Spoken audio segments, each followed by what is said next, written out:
Bienvenue. Aujourd'hui, on plonge dans un univers qui peut paraître hyper complexe. La gestion de trésorerie des très grandes entreprises. Vous savez, celles qui sont partout dans le monde. C'est un peu comme un gigantesque puzzle financier où des milliards de dollars voyagent d'un pays à l'autre en permanence. Et notre mission, c'est de comprendre comment ça marche. Alors voilà, rien qu'en regardant ce schéma, on a le tournis, pas vrai? Ça part dans tous les sens. C'est pas juste un diagramme, c'est un véritable tourbillon financier. L'argent circule entre la maison mère, les filiales, les banques, les marchés. La vraie question, c'est pas tant par où on commence, mais plutôt comment est-ce qu'on arrive à ne pas se noyer là-dedans. Bon, pour essayer de dompter cette bête, la toute première étape, c'est de trouver le bon équilibre de trésorerie. Dit comme ça a l'air simple. Mais on va vite voir que c'est un véritable numéro d'équilibriste. C'est la question à 1 million, ou plutôt à plusieurs milliards de dollars.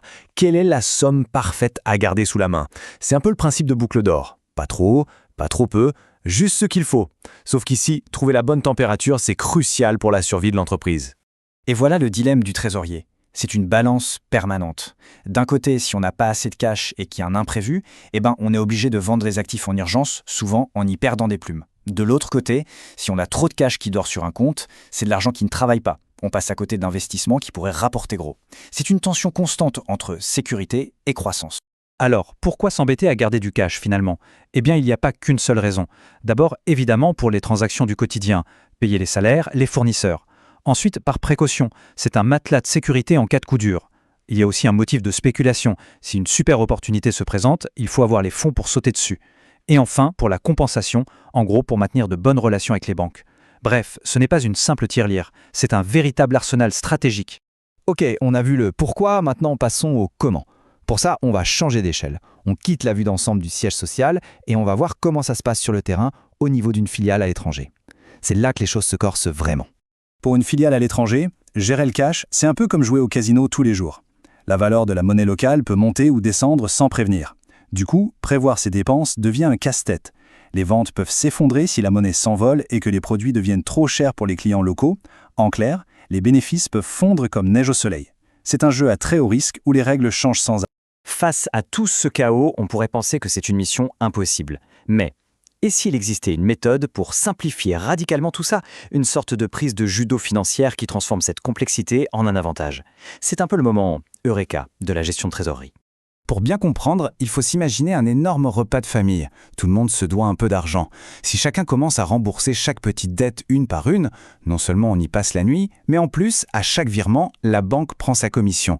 C'est exactement ce qui se passe entre les filiales d'un grand groupe. Un vrai bazar. Voilà à quoi ressemble ce bazar en images. Et attention, ici on ne regarde que 4 entités. C'est déjà un plat de spaghettis, de virements, de frais bancaires, de paperasse. Maintenant, imaginez la même chose, mais avec des dizaines, voire des centaines de filiales. C'est un cauchemar logistique et financier.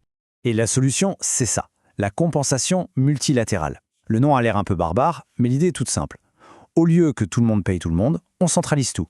Chaque filiale annonce ce qu'elle doit et ce qu'on lui doit. Le centre fait les calculs et à la fin, il n'y a plus qu'un seul paiement à faire pour ceux qui sont en déficit ou un seul paiement à recevoir pour ceux qui sont en surplus. Et voilà le résultat. C'est presque magique, non?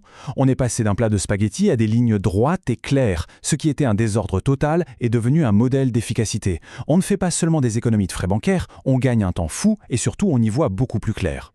Et les résultats sont juste impressionnants.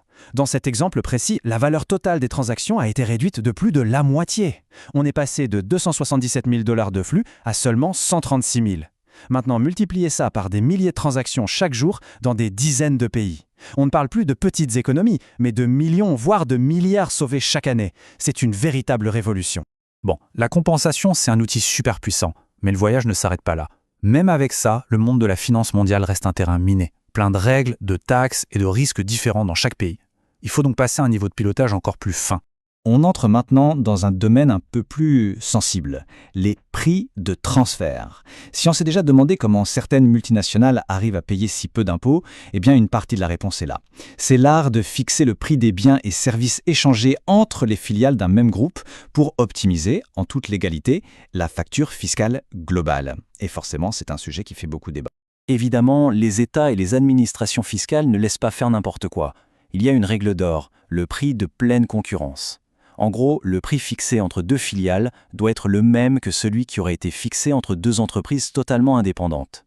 Pour vérifier ça, les autorités utilisent plusieurs méthodes. C'est un jeu permanent du chat et de la souris entre les entreprises qui cherchent à optimiser et les gouvernements qui veulent percevoir ce qu'ils estiment être leur juste part d'impôt. Maintenant, un dernier cauchemar pour un trésorier de multinationale. Imaginez, une filiale fait d'énormes bénéfices dans un pays. Super nouvelle. Sauf que le gouvernement de ce pays décide de bloquer les sorties de devises. L'argent est là, sur le compte en banque, mais impossible de le rapatrier. C'est ce qu'on appelle les fonds bloqués. Un risque politique majeur qui peut transformer une filiale rentable en prison dorée. Alors comment on s'évade de cette prison financière ? Face à ce problème, les entreprises sont devenues extrêmement créatives. Ça va de la négociation directe avec le gouvernement à des montages financiers complexes comme les prêts adossés. Une autre technique, c'est d'utiliser l'argent bloqué pour acheter des produits locaux et ensuite exporter ces produits pour récupérer les fonds ailleurs. C'est une véritable partie d'échecs où la ruse et l'ingéniosité sont essentielles. On a vu comment les entreprises naviguent dans ce labyrinthe financier mondial, avec ses règles et ses pièges. Mais que se passe-t-il lorsque le labyrinthe lui-même se met à bouger, quand une monnaie majeure, une pièce centrale du puzzle, se met à dérailler soudainement? Toutes les stratégies, tous les calculs peuvent être balayés en un instant. C'est un rappel assez brutal que dans la finance mondiale, la seule vraie constante, c'est le changement. Et seules les entreprises les plus agiles et les plus adaptables parviennent à survivre et à prospérer.